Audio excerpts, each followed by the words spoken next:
বলি শোন মা, এই জামাইকে বলে আমার খোকার একটা কাজ করিয়ে দে না রাজার কাছে। জামাইয়ের তো খুব হাত যশ। তোমার জামাইকে আমাদের মহারাজ খুব খুব ভালোবাসে, ওটা নিয়ে তুমি ভেবো না। হ্যাঁ, তা জামাই এখন কোথায়? হ্যাঁ, এ কোথায় এসে পড়লাম রে বাবা? এই ছোট মাছের দাম 3 মোহর। তুমি তো রাজকর্মচারী গোপাল দাদা, মহারাজকে বলো যে বাজার এখন বেজার মুখে করতে হয়। কি আর করা যাবে দাদা, আমাদের অবস্থাও তো ততই বচু। আরতদারকে এই ছোট ছোট মাছের জন্য 2 মোহর করে দিতে হয়। 1 মোহর করে লাভ না রাখলে আমরা খাবো কি? বাজারে তো আগুন লেগেছে। না, মহারাজকে এই ব্যাপারে কিছু বলতেই হবে। দেখুন বলে যদি কিছু সুরাহ হয়, মহারাজ তোমার কথা তো খুব মানে। দেখি আজই রাজসভায় কথাটা তুলবো। এখন চলি, ঘরে গিয়ে স্নান করে 4টি ভাত গেলে রাজসভায় যেতে হবে।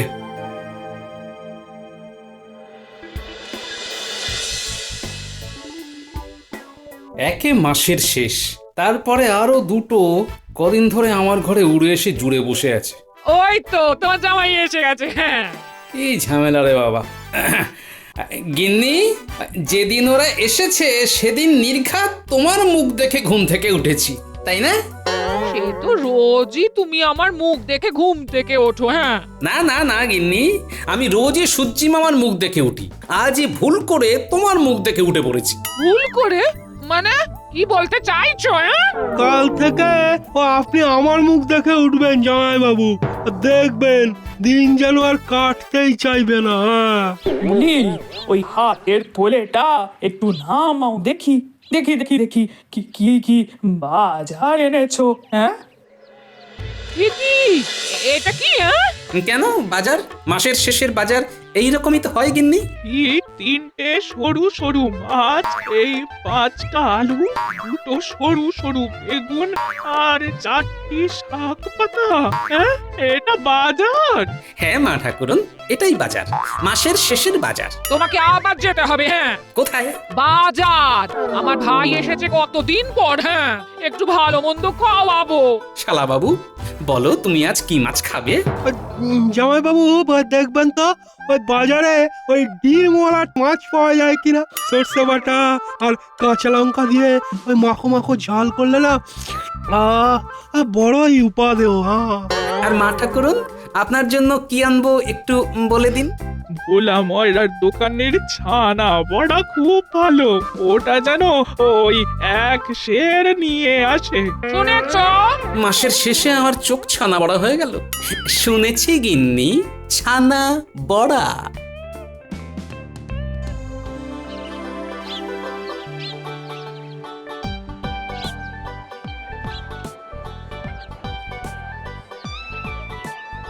একই গোপাল দাদা, কিছু কি ভুলে গেছিলে? এই তো বাজার থেকে ঘরে গেলে। সে কি গোপাল, তুমি 2বার করে বাজার করছো, কি ব্যাপার? কি আর করব মন্ত্রী মশাই, কদিন ধরে আমার শালাবাবু আর শাশুড়ি ঠাকুরন এসে ঘর দখল করে বসে আছে, তাই ওনাদের আবদার মেটাতে আবার বাজার করতে আসতে হলো। তার মানে ঘরেতে অশান্তি শুরু হয়েছে। একটু খুঁচিয়ে দিয়ে দেখি। সত্যি কুটুম আসার আর সময় পায় না, মাসের শেষেই ওদের আসতে হয়। আমার কাছে কুমিরের কান্না কেটে লাভ নেই। আপনি ডালে ডালে চললে আমি পাতায় পাতায় চলি। আহা, শাশুড়ি ঠাকুরন আসবেন, তার আবার মাসের শেষ আর শুরু। না মানে মাসের শেষে তো হাত খালি। আমি জানি গোপাল, তোমার এখন টানতে খুব কষ্ট হবে। কষ্ট কোথায়? আপনি আমার ব্যাপারে এত দরদ দেখাচ্ছেন, কষ্টে পড়লে আপনি তো আছেন, আপনার কাছে হাত পাতবো। আপনি মহামন্ত্রী বলে কথা, আপনি কি আমায় ফেরাবেন মন্ত্রী মশাই? ও বাবা, খুব সেও না, বলে কিনা আমার কাছে হাত পাতবে। এক্ষুনি কিছু চেয়ে বসলেই বিপদ। চলি গো গোপাল, চলি। হ্যাঁ চলি। সাবধানে যাবেন মন্ত্রী মশাই, দেখবেন হুড়ুম দুরুম করে যেতে গিয়ে আবার পিছলে না পড়েন। কি হলো গোপাল দাদা, মন্ত্রী মশাই ওই রকম করে হঠাৎ ছুট লাগালেন কেন? কি করে বলি বলতো? হয়তো সকালবেলার গুরুত্বপূর্ণ কাজটা হয়নি, হঠাৎ করে সেটা চাগার দিয়েছে।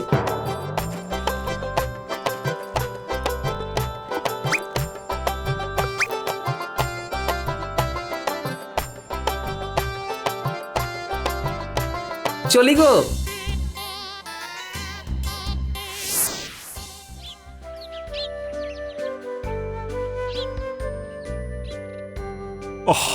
গোপালের আজ এত দেরি হচ্ছে কেন? এবার থেকে গোপালের দেরি হবে মহারাজ। কেন কেন কেন দেরি হবে কেন? গোপালের বাড়িতে গোপালের শাশুড়ি শ্যালক কদিন ধরে এঁটুলির মতো বসে আছে। থলে ভর্তি বাজার করে বাড়ি নিয়ে গেল।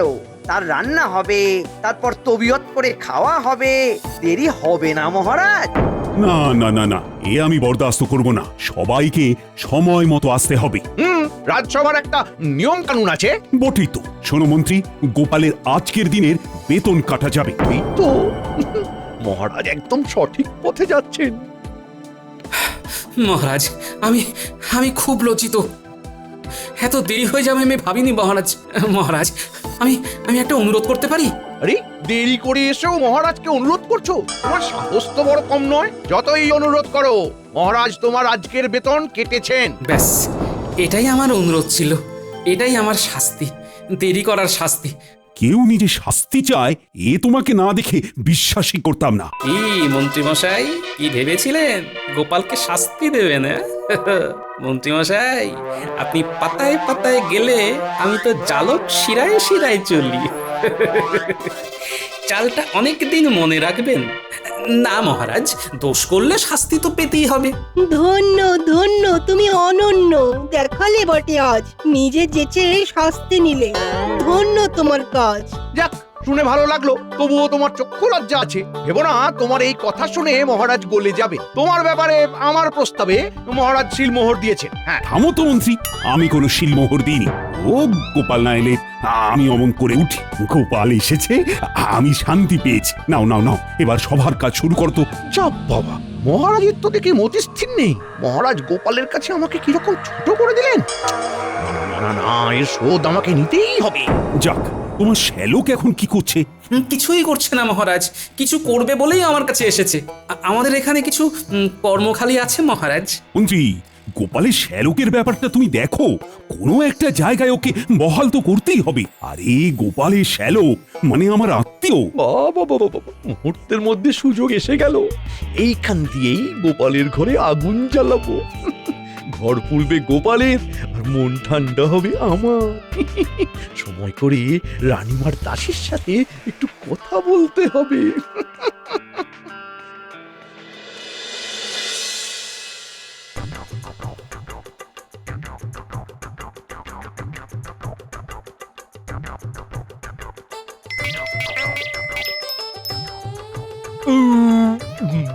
দিদি, মাছগুলো বেশ বড় ছিল। ভেতরে ডিম ভর্তি। আর তুই রেঁধেছিস খুব ভালো, সত্যি। তোর ভালো লেগেছে? তাহলেই হবে। হ্যাঁ, রাতে কি রাঁধছিস রে দিদি? রাতে তুই কি খেতে চাস বল? তোর জামাই বাবু এলে বাজারে পাঠাবো। হ্যাঁ, তাহলে কাজ কর, রাতে না ওই কচি পাঠার ওই পাতলা করে ঝোল কর, আর গরম ভাত। হ্যাঁ, একেবারে চরম লাগবে কিন্তু। হ্যাঁ, ঠিক আছে ঠিক আছে, তোর জামাই বাবু এলেই বাজারে পাঠাবো। হ্যাঁ, যাই একটু হেঁটে আসি। দিনের খাওয়াটা বেশ জব্বর হয়েছে, এবার রাতের খাওয়াটার জন্য পেটে জায়গা করতে হবে তো নাকি? হ্যাঁ, যাই হেঁটে আসি। ঠিক আছে, যা ঘুরে আয় ঘুরে আয় ঘুরে আয়। বলি, হ্যাঁ রে মা, এই জামাই মহারাজের সাথে কথা বলবে তো ওই ওই খোকার কাজের বিষয়টা নিয়ে? ও তুমি কিচ্ছু চিন্তা করো না, ও আজকেই বলবে। হ্যাঁ, জামাইয়ের সব ঠিক আছে, কিন্তু ওই বড় চ্যাটাং চ্যাটাং কথা আর আর খুব কিপটে। ঠিক আছে, আমি যখন এসে গেছি তখন আমার একা জামাইকে আমি ঠিক সোজা করব। হ্যাঁ,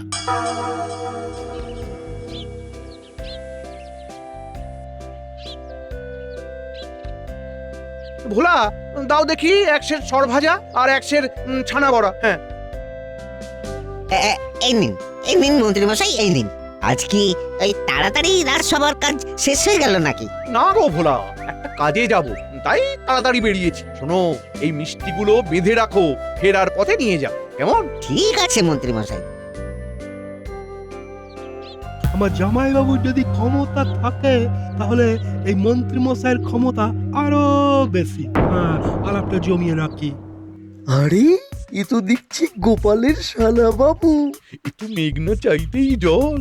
আরে আমি তো তোমার কাছেই যাচ্ছিলাম, তোমার সাথে দেখা করব বলে। চলো চলো, এখানে নয়, একটু একটু এগিয়ে চলো চলো। ও মা, তাই নাকি? আমার কি ভাগ্য, কি ভাগ্য! আজ গোপালের মুখে শুনলাম তোমার একটা কাজের খুব দরকার। মহারাজ গোপালের কথায় খুব একটা পাত্তা দেন না। ওই আমাকেই বললেন, মন্ত্রী দেখে এসো তো। তাই নাকি? মহারাজ আমার জামাইবাবুকে খুব একটা পাত্তা দেন না, কিন্তু আমার দিদি যা বলে মহারাজ আমার জামাইবাবুকে নাকি একেবারে চোখে হারান। কি আর করবে বলো, মিথ্যে কথাই বলতে হয়। আর তোমার সরল সাদা দিদিটা তোমার জামাইবাবুর মিথ্যে কথাগুলোকে সত্যি বলে মেনে নেয়। কি দেখে যে তোমাদের বাবা মা গোপালের সাথে মেয়ের বিয়ে দিলেন আমি তো বুঝে পাই। মন্ত্রী মশাই, আমার না খুব কাজের দরকার, আমি কাউকে জানি না, শুধু আপনাকে জানি মন্ত্রী মশাই। এই তো কিরকম সোজা রাস্তায় চলে এলো। এবার আমার মন্ত্রীর বুদ্ধি কাজে লাগিয়ে গোপালের ঘরে আগুন লাগাই। তা ভাই, আমার তো একটা কাজ করে দিতে হবে, একটা ছোট্ট পরীক্ষা তো দিতে হবে। পরীক্ষা? পরীক্ষা দিতে হবে? দেব দেব, কি পরীক্ষা? এই মহামূল্যবান হারটা গোপালের বালিশের তলায় খুব সন্তর্পণে রাখতে হবে, পারবে? হ্যাঁ, তোমার জামাই বাবুর কিন্তু তুখর বুদ্ধি। আর এমন কি কাজ? আমার জামাইবাবুর থেকে না ওই 100 গুণ বেশি বুদ্ধি হলো আমার, দেখে নেবেন। বৃক্ষ তোমার নাম কি, ফলে পরিচয়। ঠিকভাবে কাজটা করতে পারলেই তোমার কাজ বাঁধা। আর একটা কথা, তোমার সাথে যে আমার কথা হয়েছে সেটা যেন তোমার জামাইবাবু না জানতে পারে, কেমন? যাও। হ্যাঁ, এক ঢিলে 2 শিকার।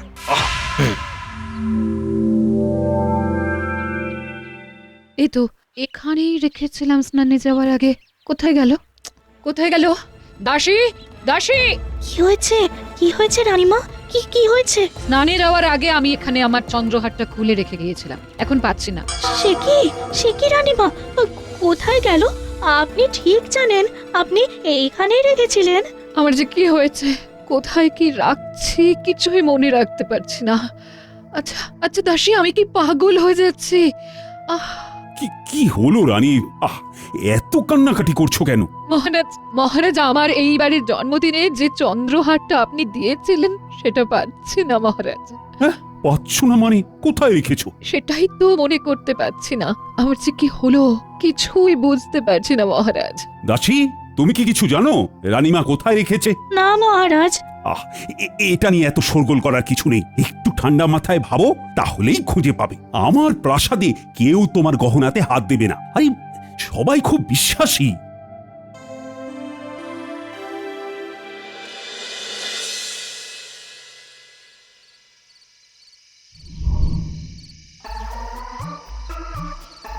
জামাইবাবু আজ খুব ভালো খেলাম, বুঝলেন?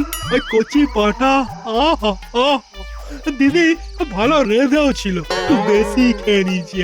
এই তো খাবার বয়স, এই বয়সে খাবে না তো কি বুড়ো বয়সে খাবে? তা যা বলেছেন জামাইবাবু। কাল কি আনবেন বাজার থেকে? এখনো কিছু ভাবিনি, কাল সকালে ভাববো। আমি এখন ঘুমোবো, তুমিও ঘুমিয়ে পড়ো শালা বাবু।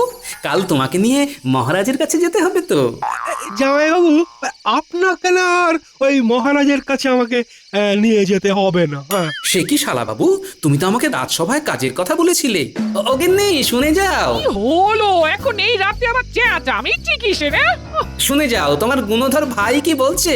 কি বলেছে? বলছে যে শালাবাবুর কাজের জন্য আর মহারাজকে বলতে হবে না। কি বলেছে বাছা? তোমাকে আর কিচ্ছু করতে হবে না, তুমি এই একদিনে অনেক করেছো। সে কি মা, তুমি এমন করে বলছো? আজ সকালে জামাই বাবা জীবন কত কিছু বলেছে, আর আমাদের জন্য কিছু করতে হবে না, ওকা নিজে নিজে কিছু একটা ঠিক জুটিয়ে নেবে। হ্যাঁ, তবে তাই হোক। চল চল মা, আমরা শুয়ে পড়ি। হ্যাঁ মা, তোমরা শুয়ে পড়ো, আমিও শুয়ে পড়ি। জামাইবাবু আপনিও শুয়ে পড়ুন। কোথায় শোবেন? আমার শোয়ার ভাবনা তোমায় করতে হবে না, তুমি ঘরে যাও। আরে আমি ঘরে গেলে হবে না, আমার অনেক কাজ। আপনি না ঘুমোলে আমি আমার হাতের কাজ সারতে পারবো না। দাঁড়ান আপনার বালিশটা নিয়ে আসি। আমি বালিশ নেব না, আমার হাত আমার মাথার নিচে থাকে। তবে তো মহা ফ্যাসাদে পড়লাম, বালিশ ছাড়া হাড়টা লুকাবো কোথায়? তুই রাত দুপুরে কি শুরু করলি বলতো? তোর জামাই বাবু মাথায় বালিশ দেয় না, ঘাড়ে খুব ব্যথা, তাই রাজবৈদ্য বালিশ ছাড়া শুতে বলেছে। হ্যাঁ, কি ঝামেলায় পড়লাম, বালিশ ছাড়া শুলে কি করে হবে? কিসের ঝামেলায় পড়লি তুই খোকা? না ওই বালিশে আটকাচ্ছে আর কি। ওই জামাই বাবুকে খালি মাথায় ঘুমোতে দেখতে খুব কষ্ট হচ্ছে। ওই একটা বালিশ এনে রাখি, যদি জামাই বাবু পরে বালিশটা ব্যবহার করে। শালাবাবু বালিশের মধ্যে কিছু একটা গোলমাল করতে চায়। ঠিক আছে, দেখি বালিশের মধ্যে দিয়ে আমরা নতুন কি পেতে পারি। ঠিক আছে শালাবাবু, তুমি বালিশ নিয়ে এসে রেখে দাও, আমি ঘুমোচ্ছি, কেমন? ঠিক আছে ঠিক আছে, আপনি আমাকে বাঁচালেন জামাই বাবু। আপনি ঘুমিয়ে পড়ুন, ঘুমিয়ে পড়ুন, আমি আপনার জন্য বালিশটা নিয়ে আসছি। চলো চলো মা, চলো, চল চল চল দিদি চল। অবোধ শিশু এই বুদ্ধি নিয়ে রাজসভার কাজ করবে। হ্যাঁ মহারাজ, আমি খুব বাঁচা বেঁচে গেছি। আহ আহ কাল গোপাল চোর অপবাদে ধরা পড়বে। গোপালের সম্মান যাবে, আর গোপালের শালা তার নিজের জামাই বাবুকে ফাঁসিয়ে মুখ লোকাতে নিজের গ্রামে। এই হলো মন্ত্রীর বুদ্ধি, ইয়ে মানে কুটবুদ্ধি।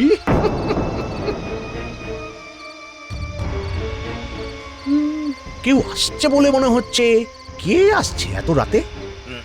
নিচে নামি।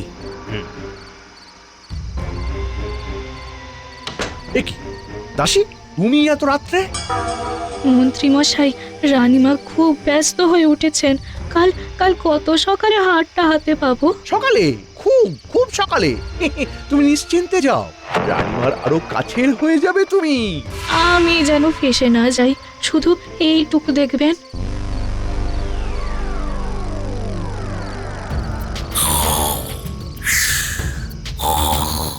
বাবা, জামাই বাবু আমার একেবারে ঘুমিয়ে কাঁদা।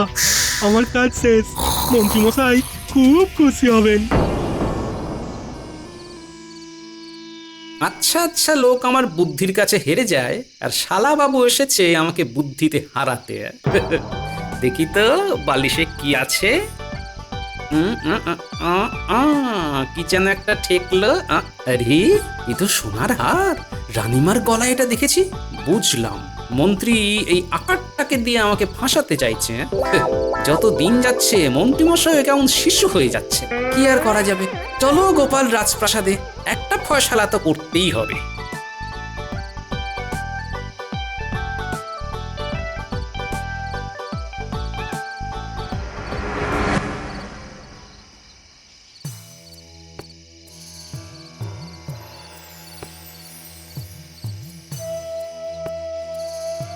মহারাজ, গোপাল দাদা আপনার সাথে দেখা করতে চায়। এত রাতে গোপাল? আমার মন বলছে গোপাল আমার গলার হার খুঁজে পেয়েছে। প্রহরী, গোপালকে ডাকো। তুমি একটু শান্ত হও, তোমার হার চুরি যায়নি, কোথাও আছে, আমরা খুঁজে পাচ্ছি না। তাহলে এখন গোপাল কেন এলো? হয়তো অন্য কোনো কাজ নিয়ে এসেছে। আসতে পারি মহারাজ? এসো এসো গোপাল। প্রণাম মহারাজ। প্রণাম রানীমা। বলো গোপাল, কি সুসংবাদ নিয়ে এসেছো বলো। এই হারটি আপনাকে ফিরিয়ে দিতে এসেছি। এই তো সেই হার। তুমি কোথায় পেলে গোপাল? সবটা কাল ভোরে জানতে পারবেন রানীমা।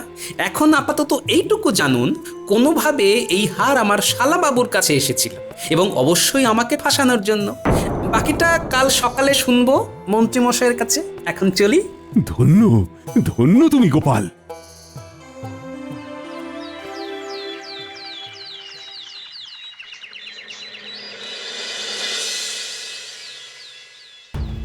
এবার তুমি বলো তো, কি থেকে কি হলো সবটা? আমি তো কিছু বলবো না, কিছুটা বলবে আমার শালাবাবু, তারপর বলবে দাসী, তারপরে মন্ত্রীমশাই। নাও শালাবাবু, শুরু করো। মহারাজ, মহারাজ আমার কোনো দোষ নেই মহারাজ। কাল বিকেলে ওই মন্ত্রী মশাইয়ের সাথে আমার দেখা হয় মিষ্টির দোকানে। ওখানে মন্ত্রী মশাই বলে, তোমার একটা কাজের খুব দরকার। মহারাজ গোপালের কথায় পাত্তা দেন না, ওই আমাকেই বললেন এই মহামূল্যবান হারটা গোপালের বালিশের তলায় খুব সন্তর্পণে রাখতে হবে। বাহ মন্ত্রী বাহ, তুমি তো একটা নক্ষত্র। সুবুদ্ধি নেই ঘটে, দুর্বুদ্ধিতে মাথা একেবারে ভর্তি। দাসীকে ভুজুং দিয়ে হাতটা হস্তগত করে আমার নির্বোধ শালাবাবুকে আমার বিপক্ষে লাগায়। এই মন্ত্রী, তোমাকে কি শাস্তি দিই বলো তো? শোনো, আপাতত কারাগারে থাকো, পরে তোমার বিচার করব। আর দাসী, আমাকে ক্ষমা করে দিন মহারাজ। আমার আমার প্রথম আর শেষ ভুল, আর কোনোদিনও হবে না। মহারাজ, মহারাজ আমাকেও ক্ষমা করে দিন মহারাজ। প্রহরী, নিয়ে যাও, আমি এই মন্ত্রীর মুখ দেখতে চাইছি না।